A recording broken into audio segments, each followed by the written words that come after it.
ನಾವ್ ಎಲ್ಲಿಗೆ ಬಂದು ತಲುಪಿದ್ವಿ?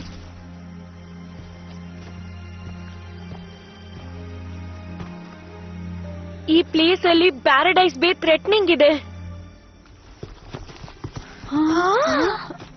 ಅದನ್ನೇ ಈ ಗಿಡಗಳು ನನ್ಗೆ ಹೇಳೋಕ್ ಪ್ರಯತ್ನ ಪಟ್ಟಿರೋದು. ನಾವು ನಿಂತಿರೋ ಜಾಗದಲ್ಲೇ ಒಂದು ಡೀಪ್ ಮಿಸ್ಟ್ರಿ ಇದೆ.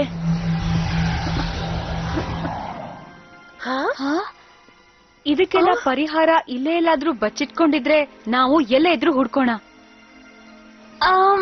ನೀನು ಮಣ್ ಕೊರಿಯೋದ್ರ ಬಗ್ಗೆ ಮಾತಾಡ್ತಾ ಇದ್ರೆ ನಾನ್ ಇದನ್ ಮಾಡೋದಿಲ್ಲ. ನಿನ್ನೆ ತಾನೇ ನಾನ್ ಮ್ಯಾನಿಕ್ಯೂರ್ ಮಾಡ್ಕೊಂಡಿದೀನಿ. ಯೋಚನೆ ಮಾಡ್ಬೇಡ ಅಷ್ಟೆಲ್ಲ, ನಾವು ಡಿಗ್ ಮಾಡ್ತಿಲ್ಲ. ನಾವು ನಮ್ಮ ಟೈನೆಕ್ಸ್ ಪವರ್ ಯೂಸ್ ಮಾಡ್ತೀವಿ. Magic wings ಟೈನೆಕ್ಸ್.